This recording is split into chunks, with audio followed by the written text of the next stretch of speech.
짧은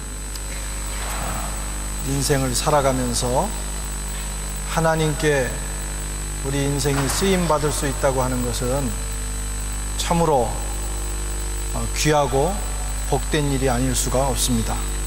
저와 여러분의 삶이 그런 인생이 되실 수 있기를 바랍니다. 오늘 본문에 나타난 느헤미야는 한 시대에 하나님 앞에 위대하게 쓰임을 받았던 그런 사람입니다. 특별히 하나님께 쓰임받기 위해서 필요한 것이 무엇인지를 오늘 본문 느헤미야의 이야기가 우리에게 가르쳐주고 있습니다. 그것은 한마디로 건강하고 균형 잡힌 영성을 소유한 사람이 되어야 한다. 이것이 바로 하나님 앞에 쓰임받는 비결이라고 하는 것입니다. 먼저 느헤미야는 자신에 대해서 열려진 건강한 영성의 소유자였습니다.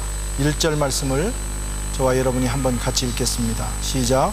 하가랴의 아들 느헤미야의 말이 아닥사스다 왕 제20년 기스롤에 내가 수산강에 있었는데, 그 뒷부분에 보면 내가 수산궁에 있었는데 이런 표현이 나옵니다. 여러분, 이게 무슨 말입니까? 한마디로 느헤미야는 당대에 성공한 사람이 되었다고 하는 것입니다. 이 느헤미야는 본래 하가랴의 아들로서 포로였습니다. 바벨론에 의해서 포로로 잡혀왔고, 다시 바벨론이 망하고 페르시아가 일어나면서 페르시아의 포로된 그런 가정 출신이며 본인이 포로였습니다. 포로는 당시의 노예와 같은 존재입니다. 인권도 없고 어쩌면 노예보다도 못한 그런 존재일 수가 있습니다. 그런데 오늘 이 느헤미야는 페르시아 왕 아닥사스다 1세의 신임을 얻어서 술을 맡은 관원장이 되었습니다. 왜 창세기에도 그런 요셉 이야기에도 나오지만 술 맡은 관원장은 가장 왕의 측근에서 최고의 권력을 누리는 사람을 의미합니다. 술 맡은 관원장, 그는 왕의 최측근에서 왕을 보좌하면서 최고의 권력을 가진 사람이었습니다. 느헤미야는 포로의 신분이었지만 그것을 극복하고 페르시아 제국의 최고의 자리에 올랐다, 이런 말씀입니다.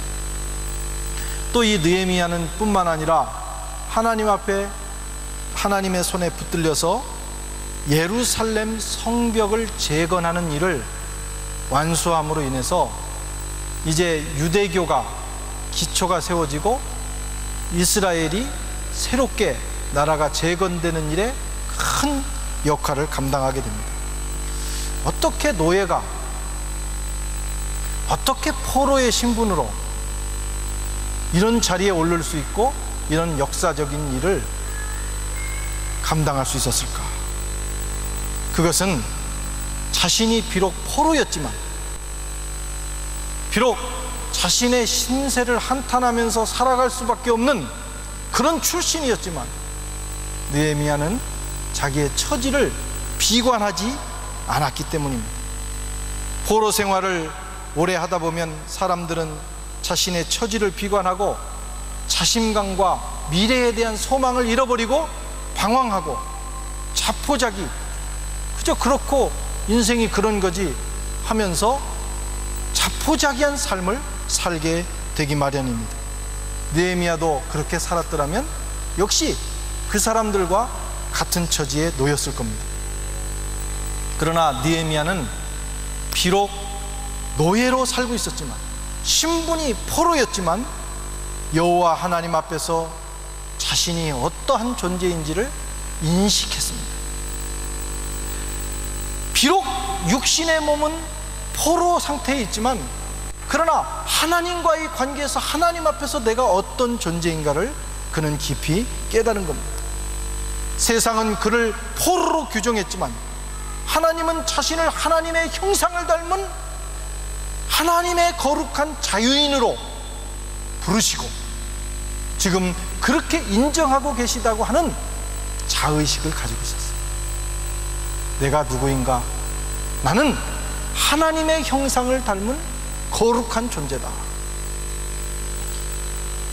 바벨론과 페르시아 제국은 자신을 쇠사슬로 묶었지만 하나님은 자신의 영혼을, 인생을 사랑의 사슬로 묶어서 인도하고 계시다 하는 사실을 이 느헤미야는 분명히 깨닫고 그 마음에 새겼다고 하는 것입니다. 다윗이라고 하는 사람이 있습니다. 이새의 막내 아들로 태어났습니다. 그 형들은 다 잘났어요. 그래서 정계에 진출하고 또 장군이 되어 혁혁한 공을 세우는 사람들이었습니다. 아버지가 볼 때 저 막내는 정말 보잘것없는 존재였어요. 이미 아들들이 부모의 모든 만족을 다 해줬습니다. 그래서 다윗은 집에서 허드렛 일이나 하고 아버지의 양이나 치는 목동으로 쓰임받았어요. 너는 가서 양이나 쳐라. 부모의 관심이 다윗에게 없었습니다. 그러나 부모가 인정하지 않을지라도 그저 형제들에 비해서 양이나 치는 그런 보잘것없는 신분이 되었다 할지라도 다윗은 그것 때문에 비관하거나 좌절하지 않고 여호와 하나님이 자기와 함께 계셔서 도우신다고 하는 사실, 부모는 나를 돕지 않을지라도 하나님은 나를 존귀하게 여기시고 도우신다는 사실을 그는 깊이 깨닫고 있었습니다. 육신의 아버지 앞에는 별 볼 일 없는 존재일지라도 하나님 앞에는 나는 여전히 아주 귀하고 거룩한 존재이다, 사랑받는 존재이다 라고 하는 것을 다윗은 깨달았다, 이런 말씀. 세상이, 환경이, 부모가, 형제가 규정하는 그 규정이 내가 아니라는 것입니다. 하나님이 나를 어떻게 보느냐, 그것이 중요하다는 것입니다. 그는 후에 이렇게 고백합니다. 시편 27편 10절에 내 부모는 나를 버렸으나 여호와께서는 나를 영접하시리로다. 아버지 이새가 막내라고 무시하며 형들은 다 출세했는데 너는 보잘것없는 존재다 하면서 부모의 관심 밖으로 이 다윗을 쳐냈을지라도 하나님은 이 다윗을 영접하고 계시다고 하는 사실을 다윗은, 어린 목동 다윗은 이미 깨닫고 있었던 것입니다. 여러분, 자신을 향한 열려진 영성을 가지시기 바랍니다. 우리가 하나님 앞에서 겸손하게 나는 죄인이다 이렇게 고백하는 것이 대단히 중요합니다. 그러나 그것이 자칫 잘못해서 그저 나는 벌레만도 못한 존재야 하면서 무조건 자신을 비하시켜서는 안 된다. 죄를 지어 하나님과 비교할 때는 벌레보다 못한 존재이기는 하지만, 그러나 그럼에도 불구하고 하나님은 우리에게 형상을 주셨고 그 아들을 이 땅에 보내셔서 나를 위해서 죽게 만드신 하나님 앞에 사랑받는 존재, 존귀한 존재, 보물 같은 존재라고 하는 사실을 깨달아야 한다고 하는 겁니다. 세상이 나를 뭐라 해도, 아무도 인정해 주지 않고 아무도 사랑해 주지 않아도 하나님은 여전히 나를 인정하시고 하나님은 저와 여러분을 여전히 사랑하시고 그리고 저와 여러분을 끝없이 영접해 주신다는 사실을 깨달으시기를 바랍니다. 하나님이 저와 여러분을 참으로 사랑하십니다. 어디까지 사랑하시느냐? 독생자를 죽이시기까지 사랑하십니다. 요한복음 3장 16절에 하나님이 세상을 이처럼 사랑하사 독생자를 주셨습니다. 요한일서 4장 10절은 같이 한번 읽겠습니다. 시작. 사랑은 여기 있으니 우리가 하나님을 사랑한 것이 아니요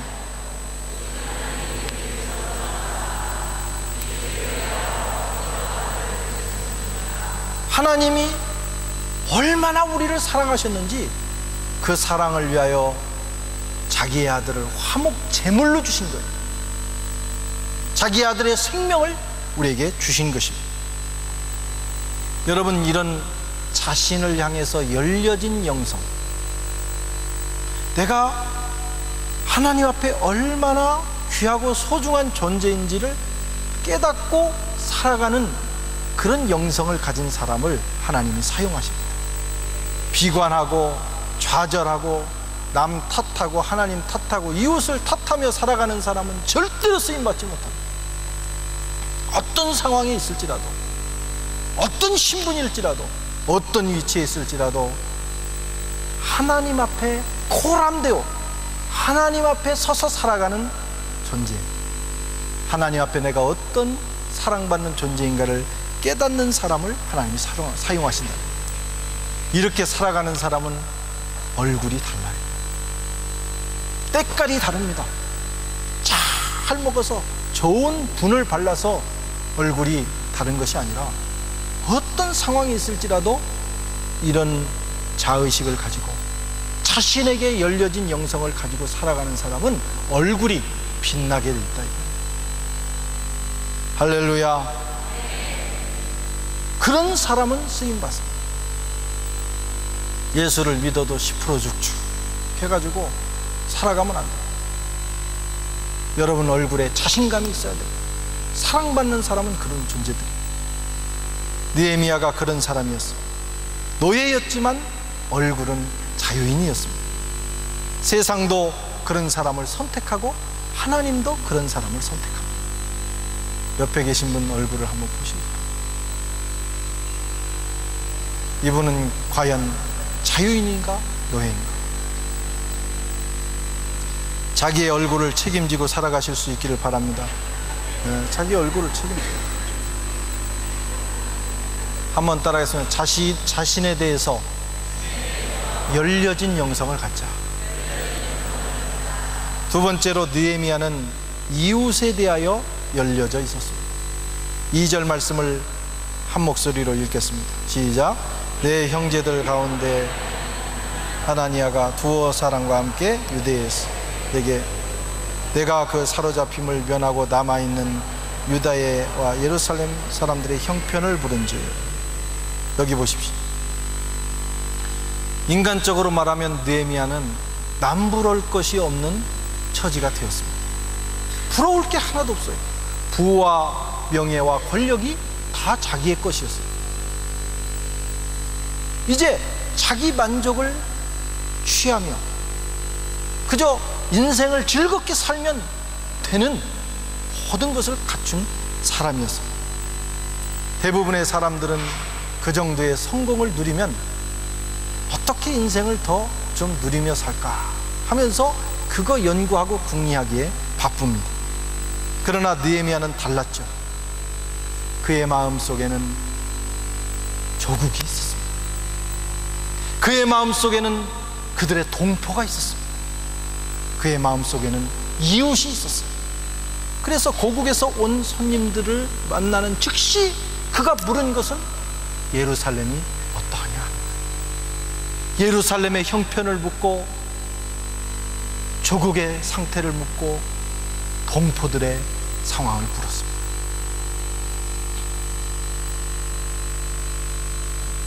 예수님도 늘 그렇게 사셨습니다. 예수님 이 땅에 오셔서 사시는 내내 예수님의 마음속에는 이 땅에서 방황하는 수많은 영혼들이 있었습니다. 늘 그들을 보면서 안타까워하시고 또 그들을 위하여 수고하시다가 결국은 그들을 위하여 주님은 죽으셨습니다. 이웃에 대하여 마음이 열려져야 합니다. 이웃을 향하여 열려진 영성, 환상 보고 기적을 체험하는 것이 영성이 아니라 이웃을 향하여 열려진 영성이 중요합니다.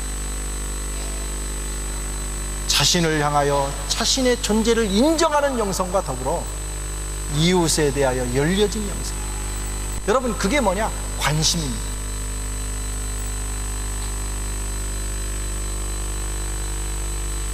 이웃에 대한 깊은 관심을 가지고 살아가는 저와 여러분들이 되시기를 바랍니다. 이 관심에는 두 종류가 있어요. 사랑의 관심이 있고 지나친 관심이 있어요. 관심을 가지라고 하니까 지나친 관심, 그래서 비판하고 판단하는 관심이 아니라 사랑의 관심을 가지라 이런 거예요. 빌립보서 2장 4절 말씀을 읽어보겠습니다. 시작. 각각 자기의 일을 돌아볼 뿐더러 또한 각각 다른 사람의 일을 돌아보아 나의 기쁨을 충만하게 하라. 히브리서 10장 24절. 서로 돌아보아 사랑과 선행을 격려하려. 이게 중요한 영성입니다. 서로 주위에 있는 사람들에게 관심을 가져야 돼요. 어떻게 살고 있는지, 어떤 상황에 처해 있는지. 현대는 이웃에 대한 관심이 부족한 사회입니다. 우리 어렸을 때는요, 아침에 할머니 할아버지가 이렇게 일어나시면 동네의 역사를 읽습니다. 그래서 비가 오면 몇 년 몇 월 며칠 이날에 비가 올 때 누가 돌아가셨었나, 누가 그때가 생일이었는데, 누가 그때가 태어났는데 하면서 모든 동네의 일들을 다 기억하고 서로 찾아가고 격려. 그리고 최근엔 그런 게 없지만 어렸을 때 보면 누가 군대 갔다 돌아오면 동네가 잔치예요. 그래서 온 동네 다니면서 휴가 와가지고 인사하러 다녀요. 요즘은 몇 년 만에 또는 1년 만에 고국 고향에 돌아가도요, 길 가던 그 할머니 할아버지 이웃분들도 교인들이 아닌 이상은 그냥 너무나 무관심하게 인사하고 말아요. 얼마나 무관심한 사회가, 시대가 되었는지. 고향이 별로 가는 게 즐겁지 않아요. 관심이 중요합니다. 이웃에 대한 관심. 여러분, 그것이 영성입니다. 느헤미야는 그 관심의 마음이 열려져 있었어요. 현대인들이 사회가 황폐해지고 세상이 병들고 인격이 병들고 마음이 공허한 이유가 어디 있느냐? 이웃에 대한 관심이 없기 때문에. 오직 자기 자신, 내 문제에 대해서만 관심을 갖는 사람들은 인생이 공허해져요. 마음에 기쁨이 없습니다. 그리고 이런 사람들이 모여 사는 공동체는 황폐할 수밖에 없습니다. 우리 선한교회는 이웃에 대한 사랑의 관심으로 충만한 교회가 될 수 있기를 바랍니다. 하나님은 자신만을 생각하는 개인주의, 이기주의자를 사용하지 않으십니다. 그런 사람은 세상도 원치 않습니다. 우리 그리스도인들이 그렇게 살아가기 때문에 세상에서 외면당하고, 그 예수 믿는 것들은 지 밖에는 몰라 하는 얘기를 듣는 거예요. 예수 믿는 것들은 이웃에 대해서 아는 존재들이 돼야 됩니다. 이제 우리의 마음을 따뜻하게 열어서 이웃을 향한 깊은 관심을 가지고 살아가는 저와 여러분들이 되시기를 바랍니다.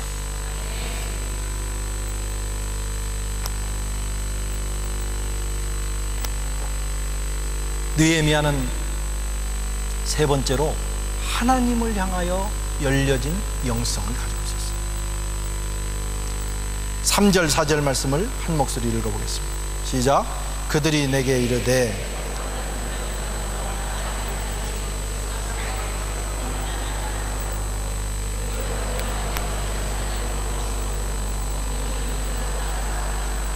내가 이 말을 듣고 앉아서 울고 수일 동안 슬퍼하며 하늘의 하나님 앞에 금식하며 기도하여. 여기 보세요. 관심은 있는데 그 관심이 가십거리가 되면 안 된다.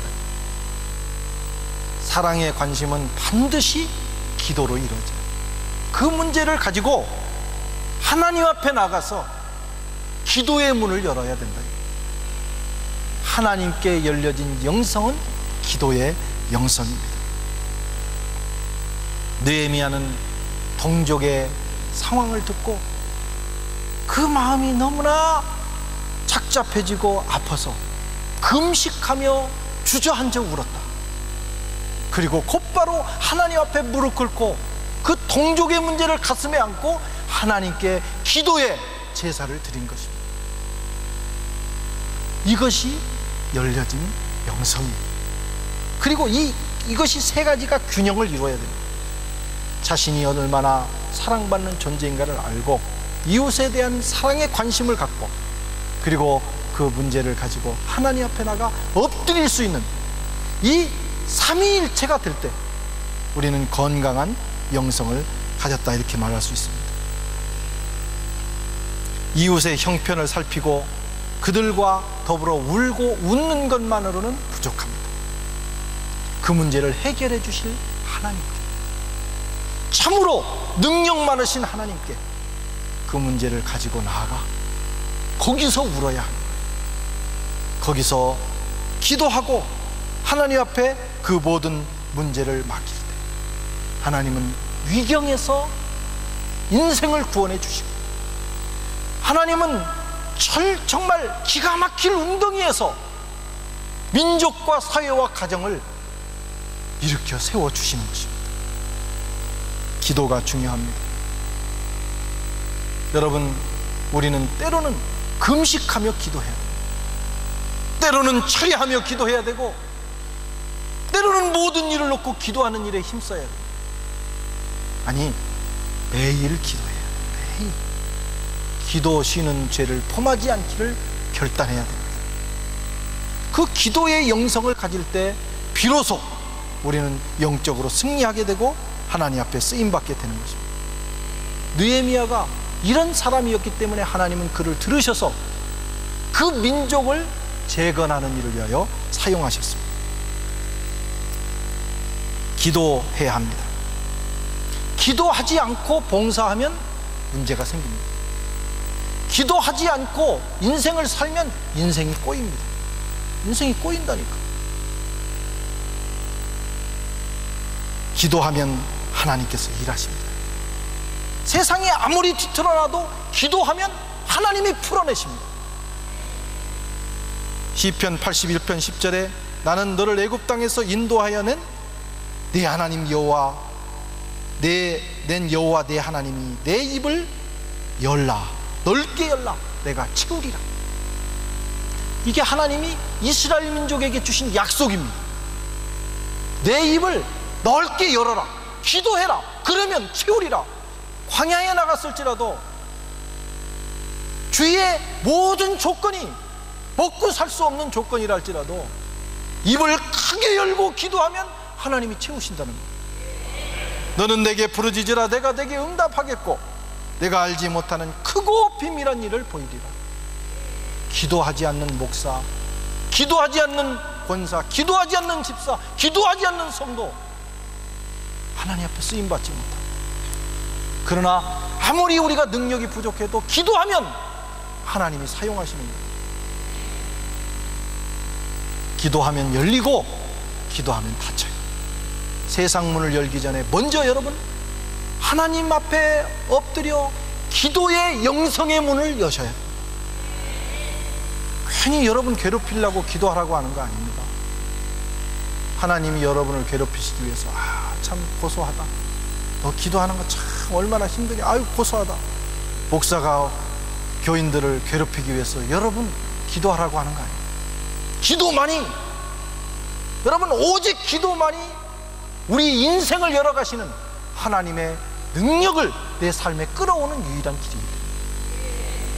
기도하시기를 바랍니다. 아멘은 잘하는데 기도를 안 한다.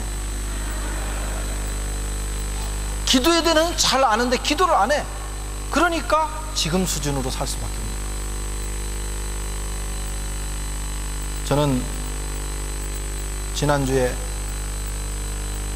독일에 가서 우리 선교사 대회, 한 30년 정도 된 우리 유럽 예장 선교사회가 이번에 이제 선교회로 공식 발족을, 창립 총회를 했습니다.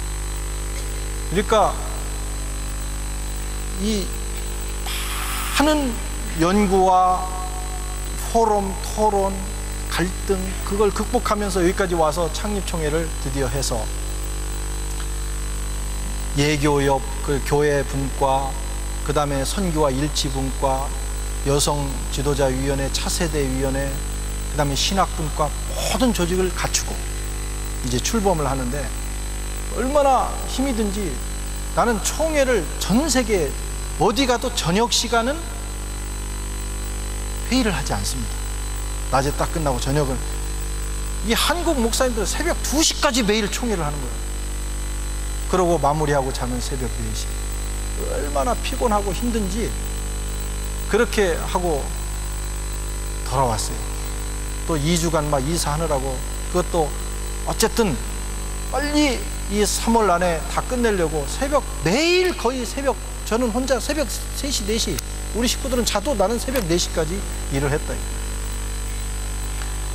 몸도 마음도 탈진되고 그런 상황으로 돌아왔는데, 오늘은 나는 목사가 된 이후로 처음으로 교회 가기 싫다.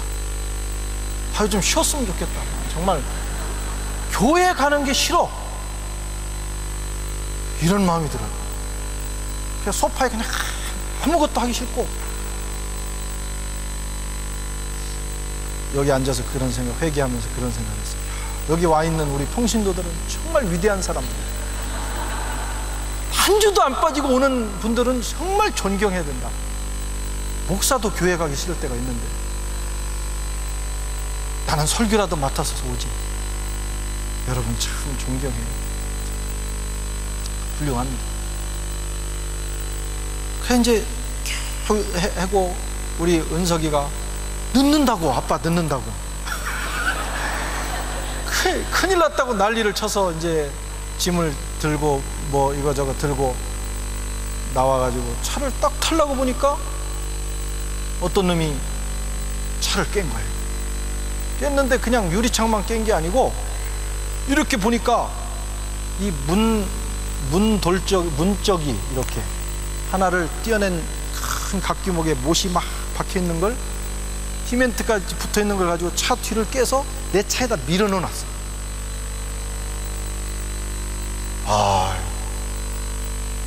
훔쳐갈 사람이면 앞문을 깼을 텐데 그건 분명히 아니야.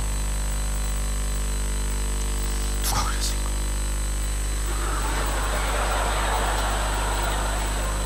나하고 무슨 원한 관계가 있는가? 우리 교인들은 아닐 거고, 우리 옆집 사람일까? 분명히 나를 아는 사람일 텐데, 왜냐하면 그걸 갖다가 안에다 푹 집어넣어놨어요. 그래서 문도 안 열려있어. 그렇게만 깨놓고 간 거예요. 내가 원한 짓 일인가 있는가?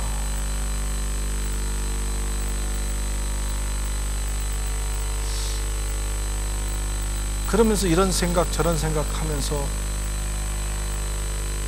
여기까지 왔는데 드는 생각이, 내가 기도 수면제를 받았어요. 하나님께서 어떤 사람을 일으켜서 경고를 주시는 거예요. 그래서 오는 과정에 그런 생각을 하게 됐어요. 더 엎드려 기도해야 되겠다.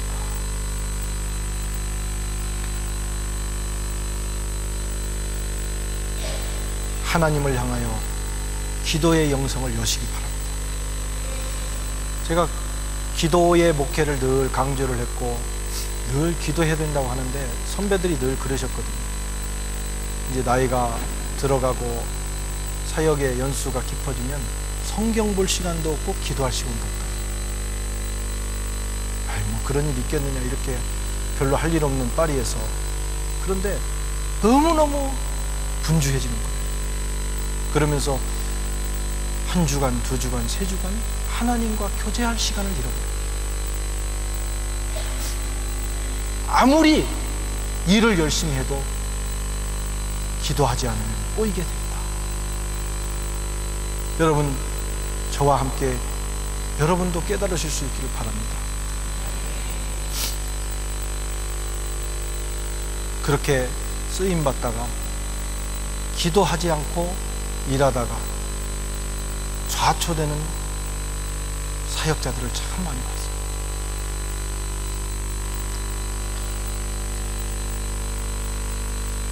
그래서 오늘 느닷없이 온 계시입니다. 계시. 큰 각기목 덩어리가 내 차에 들어온, 하나님 도무지 이해할 수 없는 일이 벌어진 거예요. 하나님의 큰 계시의 말씀으로 알고 기도에 힘쓰려고 생각을 합니다. 여러분들도 여러분 기도하는 일에 힘쓰십시오. 하나님을 향하여 기도의 문이 열려지면 인생의 문은 열려지게 되는 것입니다. 자신을 향하여 마음을 여십시오. 자신을 미워하지 말고 내가 얼마나 소중한 존재인가, 하나님 앞에 이웃에 대하여 관심을 가지시고 그리고 하나님을 향하여 무릎을 꿇으시기 바랍니다. 느헤미야가 쓰임받은 것처럼 저와 여러분들의 인생이 쓰임받을 줄로 믿습니다. 기도하겠습니다. 하나님 아버지,